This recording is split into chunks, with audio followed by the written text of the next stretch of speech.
ನಮಸ್ಕಾರ ಸ್ನೇಹಿತರೆ, welcome back to my YouTube channel. ಬನ್ನಿ ಇವತ್ತಿನ ಯಜಮಾನ ಸಂಚಿಕೆಯಲ್ಲಿ ಏನೇನಾಗುತ್ತೆ ಅಂತ ನೋಡ್ಕೊಂಬರೋಣ. ಅದಕ್ಕೂ ಮುಂಚೆ ಯಾರು ನನ್ನ ಚಾನಲ್ನ ಸಬ್ಸ್ಕ್ರೈಬ್ ಮಾಡದೆ ನೋಡ್ತಾ ಇದ್ದೀರಾ, ಪ್ಲೀಸ್ ಸಬ್ಸ್ಕ್ರೈಬ್ ಮಾಡಿ, ಸಪೋರ್ಟ್ ಮಾಡಿ. ಹಿಂದಿನ ಸಂಚಿಕೆಯಲ್ಲಿ ಝಾನ್ಸಿ ಕೂಡ ಕಾಯ್ತಾ ಇರ್ತಾಳೆ. ಅಜ್ಜ ತಾತ ಹೇಳಿದ ಸರ್ಪ್ರೈಸ್ ಏನು ಅಂತ ಹೇಳಿ ರಾಯ್ಗೆ ಹೇಳು ಅಂತ ಬೈತಿರ್ತಾಳೆ. ಅಷ್ಟರಲ್ಲಿ ನಿಮ್ಮ ಸರ್ಪ್ರೈಸ್ ಬಂತು ಮೇಡಮ್ ಅಂತ ರಾಯ್ ಖುಷಿಯಿಂದ ರಾಘು ಬೈಕ್ ಸೌಂಡ್ ಕೇಳಿ ಹೊರಗಡೆ ಓಡೋಗ್ತಾನೆ. ಆಮೇಲೆ ರಾಘು ಅವರು ಬಂದ್ರ ಝಾನ್ಸಿ ಅವರು ನಿಮಗೋಸ್ಕರ ತುದಿ ಕಾಲಲ್ಲಿ ಕಾಯ್ತಾ ಇದ್ದಾರೆ, ಏನು ಸರ್ಪ್ರೈಸ್ ಅಂತ ಹೇಳ್ತಾನೆ ರಾಯ್. ಅದಕ್ಕೆ ರಾಘು ಹೌದಾ, ನಾನು ಇವತ್ತು ಅವಳಿಗೆ ತಾಳಿ ಕಟ್ಟಿ ಮುತ್ತೈದೆಯಾಗಿ ನನ್ನ ಹೆಂಡತಿಯಾಗಿ ಕರ್ಕೊಂಡು ಹೋಗಬೇಕು ಅಂತ ಬಂದಿದ್ದೀನಿ ಅಂತ ರಾಘು ಖುಷಿಯಿಂದ ಹೇಳ್ತಾನೆ. ಸರಿ ಒಳಗೆ ಬನ್ನಿ ಅಂತ ಬಂದ ತಕ್ಷಣ ಝಾನ್ಸಿ ನೋಡಿ ರಾಘು ಅಂತಾಳೆ. ಅಷ್ಟರಲ್ಲಿ ಎಲ್ರಿಗೂ ಖುಷಿ ಆಗುತ್ತೆ. ಅವಾಗ ನಿನ್ನ ಹಾಸ್ಪಿಟ್ಲಲ್ಲಿ ನೋಡಿದ್ದೀನಿ, ಹಾಸ್ಪಿಟ್ಲಲ್ಲಿ ಅವಾಗ ಹೆಸರು ಕೇಳ್ಕೊಂಡಿದ್ದೆ ನಾನು ಅಂತ ಝಾನ್ಸಿ ಹೇಳ್ತಾಳೆ. ಸರಿ ಆಯಿತು ಅಂತ ಹೇಳಿ ಅವಾಗ ತಾತ ಬರ್ತಾನೆ. ತಾತ ಏನು ತಾತ ಇದು ಏನು ಸರ್ಪ್ರೈಸ್ ಅಂದು ಇವನನ್ನು ಕರೆಸಿದ್ದೀರಾ ಅಂತ.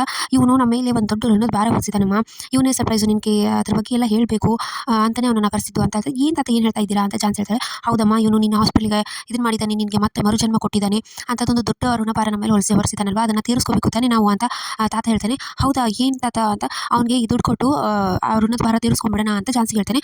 ಅದಕ್ಕೆ ಸರಿ ತಾತ ಅಂತ ದುಡ್ಡು ಇಸ್ಕೊತಾಳೆ. ಹೌದು, ಈ ಗಂಡಸ ಜಾತಿ ಋಣ ನಮಗೆ ಬೇಡ, ಅದರಲ್ಲಿ ಮತ್ತೆ ಅದೇ ಇದು ಅಂತ ಅನಿಸುತ್ತೆ ಅಂತ ಝಾನ್ಸಿ ಆ ದುಡ್ಡನ್ನು ರಾಘು ಕೊಡ್ತಾಳೆ. ರಾಘು ಫುಲ್ ಶಾಕಿಂದ, ಮನೆಯವರೆಲ್ಲರೂ ಫುಲ್ ಶಾಕಿಂದ ನೋಡ್ತಿರ್ತಾರೆ ತಾತ ಈ ಥರ ಮಾತಾಡಿದ್ರನ್ನು. ರಾಘು ಕೂಡ ತುಂಬ ದುಃಖ ಇದನ್ನಾಗಿರ್ತಾನೆ. ಅದೇ ರಾಯ್ ಕೂಡ ಇನ್ನೂ ಫುಲ್ ಶಾಕಲ್ಲಿರ್ತಾರೆ. ಆಮೇಲೆ ದುಡ್ಡು ಇಸ್ಕೊಂಡು ರಾಘು ಅಲ್ಲಿಂದ ಹೊರಟ್ಬಿಡ್ತಾನೆ. ಇತ್ತ ತುಳಸಿ ಗಂಡ ಅವಳ ಪಕ್ಕದಲ್ಲಿ ಬಂದು ಏನೇ ಇದು ನಂಬಕ್ಕೆ ಆಗ್ತಾ ಇಲ್ಲ ನನಗೆ, ಈ ಥರ ಮಾತಾಡ್ತಿದ್ದಾರೆ ಅಂತ ನಾನು ಅನ್ಕೊಂಡಿರಲಿಲ್ಲ ಅಂತ ಹೇಳ್ತಿರ್ತಾನೆ. ಅದಕ್ಕೆ ತುಳಸಿ ಹಿಂದೆ ನಡೆದಿರೋದನ್ನೆಲ್ಲ ಹೇಳ್ತಾನೆ. ಅಂದರೆ ತಾತಾಗೆ ಕನ್ವಿನ್ಸ್ ಮಾಡೋಕ್ಕೆ ತುಳಸಿ ಅಂತ ಹೋಗಿರ್ತಾಳೆ ಹಿಂದಿನ ಸಂಚಿಕೆಯಲ್ಲಿ. ಆವಾಗ ತಾತ ನಾನು ತೋರಿಸ್ತೀನಿ, ಮುಗಿತೀನಿ, ಇದೇ ನಿಮ್ಮ ಫೈನಲ್ಲ ಅಂತ ಹೇಳಿ ತುಳಸಿ ಅವ್ರಿಗೆ ಬ್ಲ್ಯಾಕ್ ಮೇಲ್ ಮಾಡಿರ್ತಾಳೆ. ನಿಮ್ಮ ತಂಗಿ ಮಗಳು ನಿನಗೆ ಬೇಕಾ ಬೇಡವಾ, ತಂಗಿ ಮಗಳು ಸತ್ತೋಗಿದ್ದಾಳಲ್ಲ, ಸತ್ತು ಏನು ಥರ ತರ್ತೀಯ ನೀನು ಅಂತ ತಾತ ಹೇಳ್ತಾನೆ. ಅವಳು ಸತ್ತಿಲ್ಲ, ಬದುಕೇ ಇದ್ದಾಳೆ, ಅವಳಿಗೆ ನಿಮ್ಮ ಸೊಸೆ ನಿಮಗೆ ಬೇಕು ಅಂತಂದರೆ, ನಿಮ್ಮ ತಂಗಿ ಮಗಳು ನಿಮಗೆ ಬೇಕು ಅಂತ ಅಂದರೆ ನೀವು ನಾನು ಹೇಳೋ ಹಾಗೆ ಹೇಳಬೇಕು ಅಂತ ತುಳಸಿತ. ಅದು ಹೇಗಾಗುತ್ತೆ ಅಂತ ಹೇಳಿದ ತಕ್ಷಣ ತುಳಸಿ ಒಂದು ವೀಡಿಯೋ ತೋರಿಸ್ತಾಳೆ ತಾತನಿಗೆ.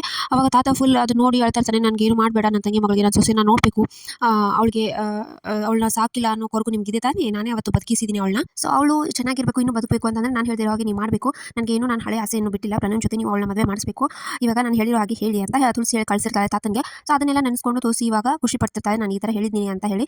ಅವಾಗ ತಾತ ಹೇಳ್ತಾನೆ, ಹೌದಮ್ಮ, ನಿನಗೆ ಇನ್ನೊಂದು ಸರ್ಪ್ರೈಸ್ ಇದೆಯಲ್ಲಪ್ಪ, ಅದನ್ನು ಹೇಳ್ಬಿಡಿ ಅಂತ ತುಳಸಿ ಹೇಳ್ತಾಳೆ. ಹೌದಪ್ಪ, ನಿನಗೆ ಎಂಗೇಜ್ಮೆಂಟ್ ಕೂಡ ಆಗಿತ್ತು, ಯಾರ ಜೊತೆ, ನನಗೆ ಎಂಗೇಜ್ಮೆಂಟ್ ಗಂಡಸ ಜಾತಿ ಜೊತೆ ಅಂತ ತುಳಸಿ ಝಾನ್ಸಿ ಬೈತಿರ್ತಾಳೆ. ಹೌದಮ್ಮ, ನಿಮ್ಮ ಅತ್ತೆ ಮಗ ಪ್ರಣವ್ ಜೊತೆ ನಿನ್ನ ಎಂಗೇಜ್ಮೆಂಟ್ ಆಗಿತ್ತು, ಇನ್ನೇನು ಮದುವೆ ಕಾರ್ಯಗಳೆಲ್ಲ ಶುರುವಾಗೋದಿತ್ತು, ಅಷ್ಟರಲ್ಲಿ ನಿನಗೆ ಹೀಗಾಯ್ತಮ್ಮ ಅಂತ ತುಳಸಿ ಕೂಡ ಹೇಳ್ತಾಳೆ.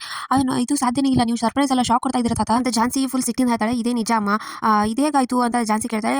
ನಡುವೆ ಅಪ್ಪನಿಗೆ ಫುಲ್ ಹುಷಾರಿದ್ದಿದ್ದಿಲ್ಲ, ಸೀರಿಯಸ್ ಆಗಿದ್ರು, ಆ ಸಮಯದಲ್ಲಿ ನೀನು ಮದುವೆ ಮಾಡಿಸ್ಬೇಕು ಅಂತ ಯೋಚನೆ ಮಾಡ್ತಾ ಇದ್ರು, ಅದಕ್ಕೆ ಪ್ರಣವ್ ಜೊತೆ ಎಂಗೇಜ್ಮೆಂಟ್ ಆಗಿತ್ತು, ಆಮೇಲೆ ಅಪ್ಪ ಎಲ್ಲ ಹುಷಾರಾದ್ರು ಅಂತ ತುಳಸಿ ಹೇಳ್ತಾಳೆ. ಇದನ್ನೆಲ್ಲ ಕೇಳಿ ಝಾನ್ಸಿಗೆ ಫುಲ್ ಕನ್ಫ್ಯೂಸ್ ಆಗುತ್ತೆ, ಫುಲ್ ಶಾಕಿಂದ ಅವಳು ಕಿರ್ಚಿ ಅಲ್ಲಿಂದ ಹೊರಡ್ತಾಳೆ.